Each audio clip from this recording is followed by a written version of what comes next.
Hello Pantry Stalkers. Today I am going to be recanning and dehydrating this number 10 can of nacho cheese sauce.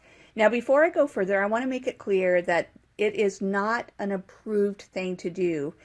A lot of people have done recanning of the nacho cheese sauce, but you won't see it on any government website or anything like that where it's an approved thing to do. Okay, few people have dehydrated it, and I'm going to talk through that process when I do it, why I'm giving that a try, and also I will show the results of each of them with you and talk a little bit more about them as I go through the process.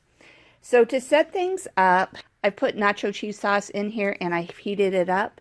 There's a couple of reasons I did that. One is I am starting with hot jars and hot water, so I wanted the product to be hot. And also, it is super, super thick when it's not heated. It does thin a little bit when it's warm, and so that'll be easier to put it into the jars. I'm going to be using half-pint jars.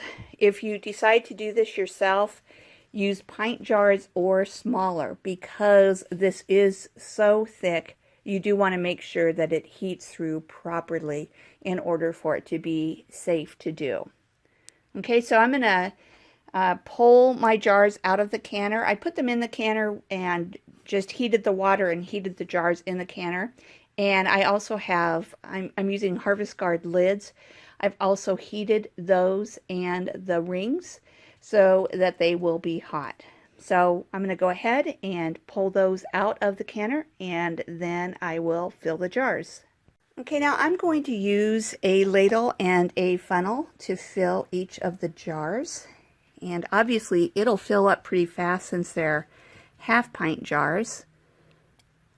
So I probably will go kind of sparingly. And I want to fill them up to about the bottom rim. So I'm going to do that whole process, and then I'll bring you back when they are all full. Okay, the jars are now all full. Some of them I think I filled a little bit too high, and I intentionally left some of the back ones with a little bit of extra space so that if I need to spoon some from one jar to another, I can. But before I do that, I'm going to debubble each of them.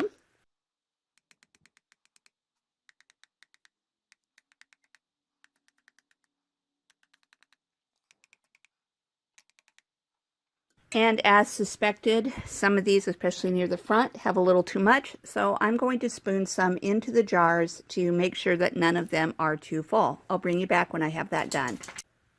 Now this was obviously a little bit on the messy side, so I have a bowl here of vinegar and a paper towel. I'm going to wipe the rims of each of the jars with the vinegar, just to make sure that I don't have any of that cheese sauce on the lid, the rings or the rims, because we of course want to make sure that it all seals properly. And you've got to have clean rims and rings in order to get a proper seal. Okay, so I'm going to clean all of those, and then I'll bring you back when I have that done. Okay, I have wiped all of the rims, and I've put the lids on and put them into the canner. Now this is a water bath recipe, and I want to talk to you about 3 different ways that you can water bath can in the Nesco or the Carry Smart canners. Obviously there's this water bath setting. If you use that, you would, like all water bath recipes or methods or canners, you would put the jars in and you would cover them with at least an inch or 2 of water. There's also the steam setting. And I have not done this myself, but I know a lot of others that instead of using the water bath method, they use steam canning for water bath recipes. And the main difference with that is that you would put less water in, put 8 cups of water in rather than covering the jars with water. Now, I'm not going to talk about that much because I have not done that. But I am going to do a third method, and that is using the low pressure setting. Now, both the water bath and the low pressure setting are things that are mentioned in the Nesco manual as ways that you can water bath can in this canner. The low is more often used if you're using quart-sized jars that are too high to cover with water. You can still use a water bath canning in the Nesco using the low setting.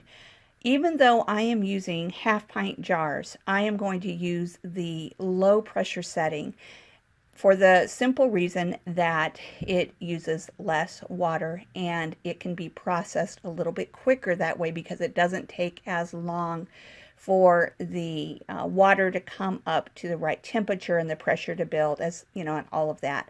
So it's just a little faster method of water bath canning using less water. So I'm just going to close the lid.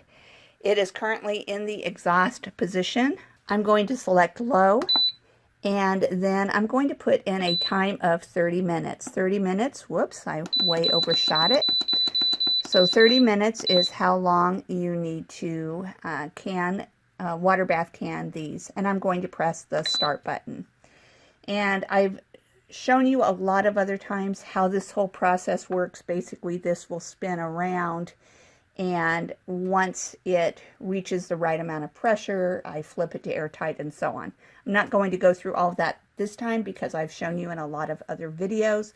But even though I'm using the low pressure setting, it is the same process as if I was using the high pressure setting. Okay, so I'm going to now move on to dehydrating. Okay, I have 6 dehydrator trays with fruit leather trays on them. I don't think I'm going to need all of them, but I have them here just in case I do. And I'm going to start off by putting probably a good ladleful on each of the trays. Actually, it seems like I can handle more than a ladle. We'll see. I don't want them to be real thick because I suspect it'll take a while for them to dehydrate as is. I've watched just one other person dehydrate cheese, this kind of cheese sauce, and it was a vegan sauce, and you know, so it was very different. It didn't have any dairy. This does have a small amount of dairy in it. It has whey solids, and then it also has oil and stuff. So anyway, what I'm going to do is I'm going to, yeah, actually probably a ladle is pretty good. What I'm going to do is I'm going to smack it on the counter. And I have not made a whole lot of fruit leather or things like that, but I know others have talked about smacking it on the counter to kind of get it even. Doesn't look like that really did much, so I think I'm just gonna use my little handy dandy spatula to kind of spread it pretty evenly. So notice that I did a little bit more than a ladle on this, so I think probably a ladle is going to be good on the remaining trays. And I'll put this one on the top so it'll dry a little faster. All right, let me go ahead and fill up the rest of the trays. And then I'm going to talk about the process that I plan on using and storing this. Okay, I'll be right back when I get the trays full. Okay, I have loaded all of my trays. And that sound you hear is the Nesco. It's now exhausting, and so it has 9 more minutes of exhaust before I flip it to airtight. But let me go back to the cheese sauce, and just, I apologize for the sound of the canner. I'm going to put this lid on, and I'm going to set it for 135 degrees and plug it in. But before I do that, I want to just talk to you a little bit about my plans for this. Now, first of all, this is completely experimental. I don't know if it will work, but I've been doing a lot of dehydrating lately more than canning, and that's because I have very limited space. Now, I suspect that this will have more oil in it than ideal for dehydrating. I will take some pictures along the way if I see any oil beading up. I plan to blot it with a paper towel, get as much of the oil out of it as I can. I then, once it's completely dry, I plan to powder it and then put it back in, make sure it's really, really dry. And unless it seems like there's not much oil in it, then I will put the powder in the freezer. Normally when I dehydrate, one reason I do it is I can keep things shelf stable. But since this has a lot of oil in it, I think that keeping it in the freezer might be the best bet. Another thing that I'll do before I wrap up the video is I will show you what it's like to rehydrate it. Because again, because I haven't done this before in the past, then I really don't know if it's going to rehydrate well. So I'm going to just show you the whole process, share everything with you, and then I'll talk about whether or not I plan to do it again. So I will bring you back later on and show you the various steps of the process and talk about the end results when I'm all done.